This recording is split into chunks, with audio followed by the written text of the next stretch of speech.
네, 여러분 안녕하세요. 반갑습니다. 이용재입니다. 자, 오늘부터 여러분과 함께 이 토익의 RC에 관련된 아주 체계적이고 효과적인 학습을 여러분과 함께 진행하게 되었습니다. 이렇게 영상을 통해서 만나게 돼서 대단히 반갑습니다.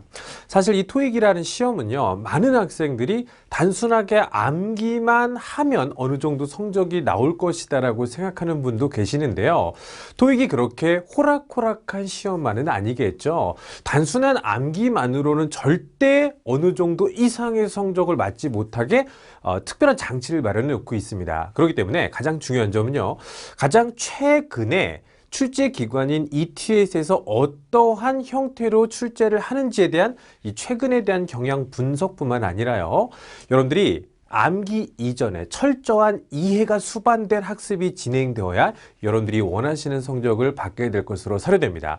앞으로 여러분들에게 토익에 필요한 모든 정보들 제가 말씀드리도록 할 텐데요. 오늘 그 첫 번째 시간으로 문장의 구조와 형식, 사실 토익뿐만 아니라 영어 전반에 걸쳐서 반드시 여러분들이 아셔야 되는 그런 내용들에 대해서 한번 시작을 해 보도록 하겠습니다. 자, 문장의 구조와 형식. 아마 어릴 적부터 이 1형식부터 5형식의 동사들의 종류가 있다라는 말씀이 많이 들어보셨는데요. 뭐 그냥 그런 것들이 어느 정도 내용인지는 알고 계셨음에도 불구하고 과연 이거를 가지고 토익에서는 어떻게 출제를 하는지 이 토익의 포커스를 맞춰서 한번 진행을 해 보도록 하겠습니다. 첫 번째, 우리가 5가지의 형식이 있다는 말, 모르셨다면 다시 한번 말씀드릴게요. 영어에 수없이 많은 동사들이 있습니다. 실로 그 개수를 정확하게 몇 개라고 정의 내릴 수 없을 정도로 대단히 많은 동사들의 종류를 갖고 있습니다만, 이 언어학자들은요, 이 수없이 많은 동사들의 패턴을 연구하고 분석해서 딱 5가지의 유형으로 모든 동사들을 분류해 놨습니다. 자, 그 중에 그들이 1형식으로 정리한 동사들의 특징을 한번 살펴본다면요. 자, 동사 자체만으로 주어의 의미를 전달할 수 있는 동사들이다 라고 나와 있습니다. 자, 조금만 더 부연 설명을 해드린다면요. 이 동사라고 하는 것은 동작과 상태를 나타내는 단어예요. 그러면 동작을 나타내는 주체가 반드시 있지 않겠습니까? 그렇기 때문에 이 동사의 행위자만 있으면 문장이 완성이 될 수 있다. 더 이상 다른 단어가 필요 없다라는 정의를 갖게 된 동사들 1형식이라고 하는 겁니다. 우리가 왜 그 모든 숫자에 있어서 숫자 1이라고 하는 것은 가장 최고이자 완성의 의미를 담고 있지 않습니까? 그래서 자, 우리가 1형식이라고 하는 동사들은요, 동사 자체만으로도 동작이 완성돼서 바로 뒤쪽에 이렇게 마침표가 찍힐 수 있는 동사들을 1형식 동사라고 한다는 겁니다. 자, 그런데 이거를 안다고 해서 토익 시험에 도움이 되냐? 그건 아니겠죠. 자, 예문을 조금 보도록 하겠습니다. The new employee works hard 라는 문장이 나와 있어요. 자, 신입사원이 있는데 일을 해. 사실 이 works라는 단어까지만 봐도 야, 저기 신입사원들 뭐해? 일하고 있어. 괜찮아요. 문장의 의미가 완성될 수 있는데 토익에서 1형식을 갖고 문제를 낸다면 가장 중요한 부분이 바로 이 뒤쪽이에요, 여러분. 동사만으로도 의미가 완성이 됐지만 굳이 이 동사의 의미를 조금 더 부연 설명해 주기 위한 이 부연 장치 정도는 붙어도 크게 문제는 안 된다는 것인데, 바로 이 동사를 뒤에서 수식, 아주 의미적으로만 살짝 부연해 주는 품사를 우리가 부사라고 하거든요. 그래서 다른 품사는 안 되는데 열심히 일하다, 이런 부사만큼은 동사 뒤에 붙어도 허용을 하겠다라는 것이 바로 토익의 출제 의도입니다. 그래서 앞으로 여러분들이 이제 많은 동사들을 암기하시겠습니다만, 이제 1형식이라고 여러분들이 암기한 동사들은요, 뜻보다 더 중요한 게 마침표를 찍고 끝날 수도 있는 동사들. 두 번째는요, 굳이 1형식 동사 뒤쪽에 빈칸이 나온다면 동사를 수식해주는 부사 정도가 들어올 수 있다. 이때 이제 나머지 선택지에서는 명사나 형용사 등의 나머지 오답들이 존재할 거라는 것도 기억해 주시기 바랍니다. 오늘부터 work는 일하다가 아니에요. 뒤쪽에 부사가 붙을 수도 있는 동사라고 기억해 주시기 바라겠습니다. 자, 또 하나 예문 한번 들어보도록 해볼게요. profit, 우리가 이윤이라고 하겠죠. 아니면 뭐 이익이라고 해도 괜찮겠습니다만, 우리가 뭐 상점이나 어떤 업체에서 막 물건을 팔고 서비스를 제공한 다음에 이윤을 얻지 않겠습니까? 근데 이번에 이윤 어땠어? profit increased. 그러면 이윤 증가했어. 여기까지만 봐도 크게 우리가 문장의 완성도를 느낄 수 있었거든요. 이런 동사들을 일형식 동사라고 하는데 방금 전에 말씀드렸다시피 이 동사를 꾸며주는 부사 정도가 붙는 거 그건 괜찮다라는 겁니다. 그래서 뒤쪽에 steadily, 그죠? 점점 꾸준하게 증가했다라고 해서 뒤쪽에 동사를 꾸미는 부사가 올 수 있는 동사들, 이걸 이제 우리가 일형식 동사라고 한다는 거죠. 바로 시험 문제에서는 요 자리에 빈칸을 뚫을 수 있는 포인트를 여러분들이 기억해 주시는 게 중요한 겁니다. 물론 요 뒤쪽에 last year, 이건 이제 시간을 나타내는 거니까 뭐 있어도 없어도 크게 상관은 없었겠죠. 자, 우리 일형식 동사 다시 한번 간단하게 정리를 해본다면요. 동사 자체만으로도 의미가 완성될 수 있다. 그래서 바로 마침표가 찍힐 수 있는 동사들. 두 번째, 굳이 일형식 동사 뒤쪽에 빈칸이 뚫린다면 동사를 수식해주는 부사 정도는 올 수 있다. 그렇게 두 가지로 알고 계셔야 우리가 이 문제가 토익에 나왔을 때 맞출 수가 있는 거겠죠. 자, 일단 두 가지 나왔습니다. work, increase. 하지만 이제 앞으로 여러분들이 저 책을 공부해 나가면서 일형식이라고 하는 단어들이 써 있는 순간 이거는 다 모아서 묶어서 외워주실 필요가 있는 거겠죠. 자, 두 번째는요. 이 형식 동사예요. 아무리 봐도 일단 숫자가 1이 아니고 2다 보니까 일형식보다는 뭔가 조금 이 불완전하고 뭔가가 더 필요하다는 느낌이 아마 드실 겁니다. 자, 일단 이름 자체도 불완전 자동사라고 써 있습니다. 자체적으로는 뭔가 완전하지 않다는 뜻을 갖고 있겠죠. 그러면 누군가가 필요하다는 뜻이에요. 그렇지 않겠습니까? 그렇죠? 그래서 be, remain, get, become. 우리가 뜻을 조금만 살펴본다면 비동사 그냥 주어의 상태를 나타내는 겁니다. 예를 들어서 뭐 I'm tired. 뭐 다른 말로 해볼까요? I am handsome. 그죠? 나 어떻다고? 나 피곤해. 그 다음에 나는 잘생겼어. 이와 같이 상태를 나타내는 말이겠고요. remain은 현재 어떠한 상태로 남아있다. 상태가 변하지 않고 꾸준히 유지된다는 뜻이고요. get과 become은 뜻이 비슷합니다. 뭐뭐하게 되다라는 뜻인데요. 이 단어들의 뜻은 여러분들이 아셨다고 쳐도 시험에서 묻는 포인트는 좀 다를 수 있겠죠. 이 단어들을 우리가 이 형식이라고 정리를 했을 때 이 이자라고 우리가 정의 내린 동사들의 뒤쪽에는 특정한 품사들밖에 오지 못한다는 겁니다. 바로 이 숫자 2로 정의된 동사들은요. 앞에 우리가 주어라고 나오는 이 행위자에 대한 부연 설명을 할 만한 품사들이 오게 되는데 두 가지의 경우로 나눠집니다. 여기 보시면은 형용사와 명사라고 써 있죠. 주어가 대부분 명사거든요. 명사를 보충 설명해 주는 단어로 똑같은 품사 명사를 쓰는 거 괜찮지 않겠습니까? 그죠? 네. I am a boy. 나하고 boy 같은 거니까요. 그죠? 두 번째는요. 바로 명사를 전담해서 형용해 주는 품사들을 우리가 형용사라고 불러요. 그래서 뭐 I'm sexy, I am beautiful 그런 단어들 있죠. 자, cute, sexy, beautiful 이런 단어들이 다 주어인 명사에 대해서 부연 설명을 하겠다는 거지 않습니까? 그래서 오늘 여러분 이 단어들의 뜻만 외우는 건 여러분 크게 중요하지 않습니다. 이 단어들 뒤쪽에 누가 오느냐와 같이 묶는 거예요. 자, 한번 연습해 볼까요? 자, 과거에 여러분들에게 become이라는 동사가 되다란 뜻이었다면 오늘부터는 조금 바꾸실 필요가 있겠죠? become, 뜻은 잘 몰라도요. 뒤쪽에 명사나 형용사가 오는 단어요. 정도로 기억하시는 게 더 맞는 거예요. 자, 예문 한번 보도록 해보겠습니다. The serious problem was difficult to solve 라고 나와 있습니다. 자, 그 심각한 문제 말이야. 그럼 사람들이 궁금하겠죠. 그 심각한 문제. 야, 그거 풀기 어렵던데? 해결하기 어렵던데? 이런 뜻이겠죠? 자, 우리가 비동사의 과거형 was. 근데 그게 중요한 게 아니에요. 뒤쪽에 여기가 이제 빈칸에 뚫릴 가능성이 높은 게 토익 시험의 출제 의도입니다. 그렇기 때문에 여기에 형용사가 와서 그 문제에 대한 부연 설명을 해주는 단어라고 기억하시는 게 맞는 거겠죠. 자, 그리고 또 다른 예문 볼게요. The company's product 그 회사의 제품들은 궁금하죠? 우리가 그 회사는 알아도 그 회사의 제품이 뭔지 모르는데 remain 우리나라 뜻으로 뭐뭐인 상태로 남아있다. 더 중요한 건 뭐죠? 이러한 동사들 뒤에는 형용사가 온다더라. competitive 경쟁력이 있는 상태로 남아있다는 뜻인 건데요. 자, 여기가 지금 형용사란 말이에요. 그런데 그러면 오답으로 누가 나올까요? 이 형식 동사의 정답과 결합성은 형용사인데 오답으로 나온다면 이 단어 뒤쪽에다가 이렇게 ly를 붙인 comparatively 이런 게 이제 오답으로 출제될 가능성이 높다라는 것을 여러분들이 기억하실 필요가 있는 거겠죠. 자, 오늘은 형식에 대한 이해 그리고 두 번째는 뒤쪽에 누가 붙는 것인가 라는 것을 기억하는 게 중요합니다. 자, 조금만 더 부연 설명을 해드린다면 우리가 이 형식으로 지금 정의를 내린 단어들이 있는데 지금 제가 두 가지로 말씀을 드렸어요.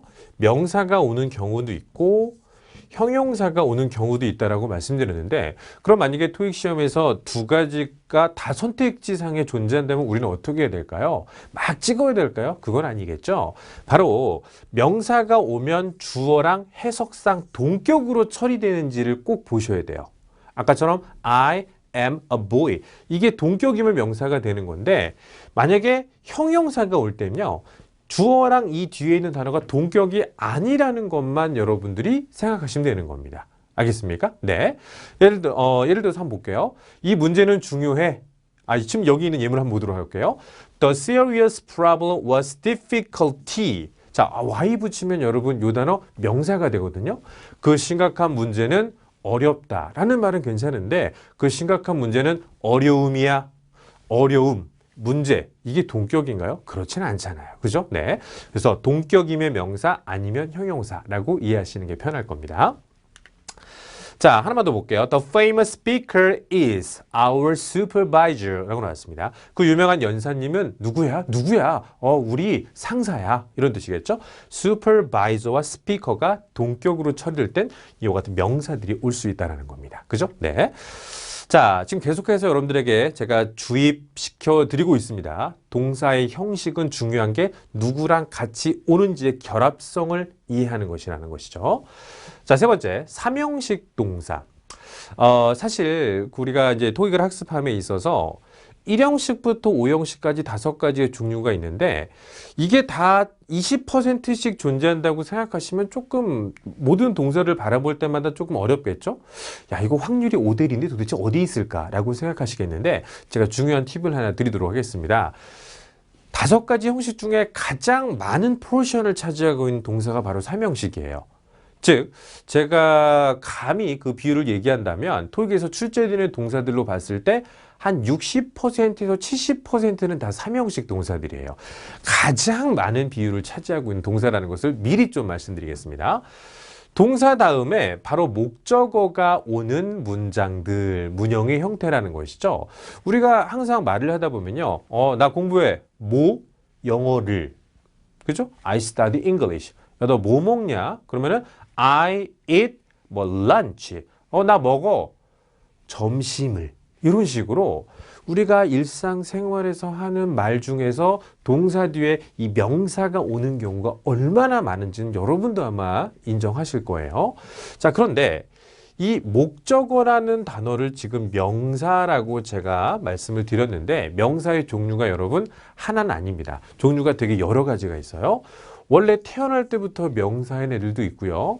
대명사, 명사를 대신 받는 거. 그 다음에 동명사.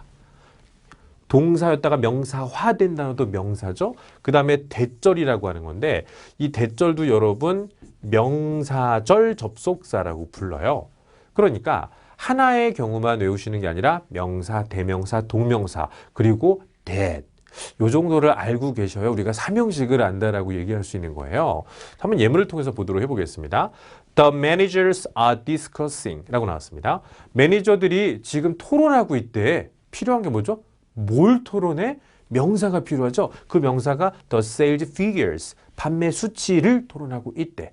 자, 그래서 discuss는 오늘부터 토론하다가 아니라 뒤쪽에 부사 아니죠. 형용사 아니죠. 명사가 오는 동사라고 물어봐야 되겠습니다. 그죠? 네. 그러니까 우리나라 말로 이제 왠지 해석하면요. 여기 뒤쪽에 막 이런 거 붙을 것 같죠. discuss about 붙을 것 같죠. 그럼 우리 생각이에요. 그죠? 뭐뭐에 대해서 토론하다. 우리말로는 그럴 것 같습니다만 영어에서 그들이 바라보는 discuss는 뒤에 명사가 오는 것이 더 일반적이에요. 우리는 그들의 습관에 맞춰야 된다는 겁니다. 알겠습니까? 네, 토론하다 아닙니다. 명사를 유도하는 단어. 두 번째, the sales report. 그 매출 보고서는 보여주고 있습니다. 그럼 사람들이 궁금하겠죠? 뭘 보여줘? 다른 건 몰라도 대수로 시작된다는 것은 명사의 성격인데요. 볼게요. Our company is going bankrupt. 우리 회사가 파산할 거라는 것을 보여주고 있습니다라는 것이죠. 지금 저 that을 제가 해석을 뭐라고 했나요? 뭐뭐하 는 것 정도로 해석하는 거 맞습니까? 우리말에 여러분 어미가 뭐뭐하 는 것이면은 명사인 거 맞죠? 매출 보고서가 우리 회사가 곧 파산할 것이라는 것을 보여주고 있다. 어때요? 우리말에 는 것, 그게 영어 장치 대시였던 거예요. 그러니까 아, 명사 오는 거 맞구나. 그렇게 기억해 주시기 바라요. discuss, show. 자, 두 가지 나왔고요. 자, 지금 이제 두 개의 동사만 나왔습니다만 여러분들이 이제부터 삼형식을 외우는 건 아마 힘들 겁니다. 왜요? 웬만하면 삼형식이거든요. 근데 그 특징, 명사, 대명사, 동명사, 대절 등이 온다라고 좀 그 규정 자체를 좀 기억해 주시는 게 중요하고요. 사형식 동사, 미리 말씀드리면 삼형식보다는 출제 비율이 작습니다. 근데 이 사형식 동사들은요, 해석상 공통점이 하나 있어요. 뭐냐면 누군가한테 물건을 이렇게 준다는 느낌 아니면 어떠한 형태의 것을 준다는 느낌이 굉장히 강해요. 의미들의 공통점을 살펴보니까 그때부터 언어학자들은 이걸 사형식이라고도 불렀지만 또 다른 형태로 수여동사라고도 부르기 시작했어요. 그게 왜 그러냐면 수여하는 게 뭐예요? 저도 어렸을 때 정말 많이 들어봤던 단어인데요. 자, 상장을 수여하겠습니다. 준다는 뜻이겠죠? 자, 볼게요. offer, 제공하다, 주는 거죠. grant가 여러분 잘 모르신다면 give의 동의어로 생각하시면 되는 겁니다. 주는 거예요. 그 다음에 bring, 예를 들어서 bring me the book, 책 갖고 와. 이런 뜻이거든요. 그 무슨 얘기예요? 책을 갖다 준다는 얘기죠. 갖다 달라는 얘기는 어쨌든 제공의 의미가 있기 때문에 present, 제시하다는 뜻인데요. 우리가 운전을 하다가 저기 운전면허증 제시해 주시기 바랍니다 라고 할 때도 present me your driver's license 이런 뜻으로 쓰일 수 있는 거고요. 랜드, 그죠? 네, 요즘 정말 많이 나오는 단어죠. 대부 업체들도 많이 있는다는 거 보시면 아시겠지만 바로 빌려주다라는 뜻이에요. 자, 그러면 우리말로 주다라는 뜻을 갖고 있는 단어들은요. 뒤쪽에 간접 목적어, 직접 목적어라는 형태의 구조가 나타난다는 얘기인데요. 자, 간접 목적어 조금 어렵죠? 우리나라 말로 뭐뭐에게라고 해석하는 단어들인 겁니다. 그러니까 대부분 사람일 가능성이 굉장히 높을 겁니다. 그 다음에 직접 목적어는 우리나라 말로 뭐뭐를 정도로 해석하는 단어들이겠죠? 죄송합니다. 그래서 우리가 뭐 노래 가사에서도 많이 보시지 않았나요? 그죠? I give you my heart. 난 너에게 내 사랑을 주었다. 네, 그럴 때 많이 쓰는 동사들이에요. 자, 보도록 해보겠습니다. I'll give an outstanding employee an award. 자, 해석해 볼게요. 나는 줄 것입니다. An outstanding employee. outstanding은 여러분 very excellent 하다는 뜻이거든요. 그래서 매우 훌륭한 직원에게 상을 줄 예정입니다 라는 뜻이겠죠. 오늘부터 기부가 주다는 뜻보다 더 중요한 게 뭐예요? 바로 사람, 누구누구에게 라는 뜻을 갖고 있죠. 그 다음에 an award, 상을 준다. 다른 동사와 달리 동사 뒤쪽에 명사가 연달아 두 개나 나온다는 것은 형식상 굉장히 특이한 거예요. 다음번에 여러분들이 만약에 여기에 빈칸이 뚫려 있다고 쳤을 때는 해석으로 주다를 찾는 게 아니라 뒤쪽에 명사가 두 개 있다? 근데 하필이면 해석이 뭐뭐에게 뭐뭐를이야. 그럴 때 동사를 기부로 고르는 겁니다. 주다라는 뜻으로 고르시는 게 중요한 게 아니라는 얘기겠죠. 자, 여기도 볼게요. The store sent us a number of receipts라고 나왔습니다. 그 상점에서는 보내주었습니다. 주다 뜻 있습니까? 우리에게 많은 영수증을 보내주었습니다. 자, 자, 주단뜻 느꼈고요. 명사 연달아 두 개 나오는 거 확인하셨죠? 아까 뭐 grant라든지 bring이라든지 sent, present 이런 동사들 주단뜻과 함께 묶어서 외우시면 효과적일 것 같아요. 다만 이 누구누구에게 뭐뭐를 이라는 이 사람과 제공하는 물건의 순서를 조금 바꾸는 경우가 가능한데요. 아까 말씀드렸던 것처럼 간접 목적어, 직접 목적어, 누구누구에게 뭐뭐를인데 그 순서를 이렇게 바꿨을 때는 어쨌든 영어의 어순이 바뀌었으니까 중간에 다른 장치가 들어가야 된다는 건데 그때 어떠한 전치사가 들어가는지 직접 예문을 통해서 보여드리도록 하겠습니다. 아까도 말씀드렸지만 offer, 제공하다는 뜻이지 않습니까? 그럼 원래대로 순서를 쓴다면 Our company will offer employees apartment. 우리 회사는 제공할 것입니다. 줄 것입니다. 직원들에게 아파트를. 이게 일반적인 순서예요. 그런데 이거를 순서를 바꿀 수도 있다는 얘기죠. apartment과 employee의 순서를 바꿨죠. 그럴 땐 여러분 뒤쪽에 뭐가 왔습니까? 바로 to가 왔다는 거죠. 그럼 이걸 또 시험하고 연결시키면 어떻게 우리가 공부하는 게 좋을까요? 아, 주다라는 뜻은 명사가 연달아 두 번 나올 수도 있는 동사들. 하지만 중간에 전치사가 들어갈 수도 있구나. 그땐 대부분 to를 많이 씁니다. 그죠? 네. 물론 사실 그 뭐 for나 of를 쓰는 동사들도 있긴 있어요. 뭐 buy나 make 같은 동사들이 있긴 있습니다만 시험에서 자주 출제되진 않습니다. 앞에 말씀드렸던 give, bring, send, 뭐 present 모든 동사들이 순서를 바꿀 땐 to예요. 그러니까 머릿속으로 offer, to 이건 항상 갖고 계셔야 돼요. 알겠습니까? 그래야지 빈칸을 여기다 뚫지, 여기다 뚫지 어디에 뚫어도 두 단어가 결합된다는 사실만 아시고 정답을 골라내는 그런 준비 과정이 필요한 거겠죠? 자, 마지막으로 이제 우리가 5형식 동사를 말씀드릴 텐데요. 자, 형식 중에 마지막 단어인데요. 목적어의 상태를 설명하는 목적 보어가 목적어 뒤에 오는 문장이다 라고 나와 있습니다. 조금 설명만 보면 좀 복잡하게 보일 수 있는데요. 자, 예문을 통해서 직접 한번 확인해 드리도록 할게요. Last month's bonuses, 지난달 보너스가 made, 우리말로 직접 하면은 뭐뭐하게 만들다는 뜻이죠. 나를 행복하게 만들었습니다 라는 뜻이에요. 아니 make나 made가 만들다는 뜻인 거 누가 몰라요? 다 알죠? 근데 시험은 여기에 빈칸이 아니라 여기에 빈칸을 뚫을 가능성이 높다라는 겁니다. 바로 5형식 동사들은 동사 뒤쪽에 명사가 하나 일단 오는데 이 명사에 대해서 부연 설명해주는 형용사까지 오는 그 특징을 딱 보고 숫자 5라는 특징과 결부를 시킨 거거든요. 그러니까 make는 오늘부터 그냥 만들다가 아니고 빈칸이 있다면 형용사를 취하는 동사겠구나. made me happy. 이렇게 예문으로 여러분들이 외워두시면 다음번에 여기에 부사가 와도 여러분들은 헷갈릴 일이 없을 겁니다. 오늘부터 make의 시각을 좀 바꿔주시기 바랄게요. 두 번째. We should keep our office clean at all times. 우리는 우리의 사무실을 유지해야만 합니다. keep이 유지하다는 거 모르시는 분 많이 없을 겁니다. 근데 어떻게 유지하다? 깨끗하게 유지하다. keep도 make와 마찬가지로 5형식 동사예요. 그래서 항상 명사 다음에 형용사까지를 하나의 덩어리로 취급하는 단어들이에요. 우리가 왜 어떤 상품을 살 때도요, 단품으로 사는 경우가 있고 이것을 패키지로 사는 경우가 있어요. 오늘 이 동사의 형식을 배우는 것은 동사의 뜻뿐만 아니라 뒤에 어떠한 애들이 패키지로 갖추어져 있는가까지 암기하시는 것이 사실 실질적인 토익에 도움이 되는 겁니다. 친구들하고 한번 얘기를 나눠보세요. 야, 너 make 하면 뭐가 생각나? 아마 주변 친구들이 만들다? 이렇게 할 겁니다. 근데 여러분들은 야, make는 5형식 동사로서 명사 뒤쪽에 형용사 자리가 오는 거 아닌가? 이렇게 얘기하시는 습관이 필요하다는 거겠죠. 자, 이렇게 해서 우리가 오늘 문장의 형식과 관련된 얘기를 여러분과 함께 나눠봤는데요. 자, 몇 가지만 정리할게요. 오늘부터 동사들을 학습하실 때는 뜻을 먼저 기억해 주시고 두 번째, 형식이 몇 형식이었다더라 라는 형식에 대한 인식.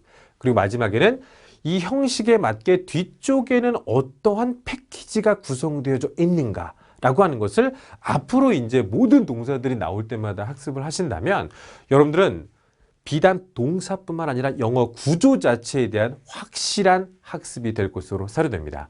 지금까지 문장과 형식에 관련된 강의를 맡게 된 이용재였습니다.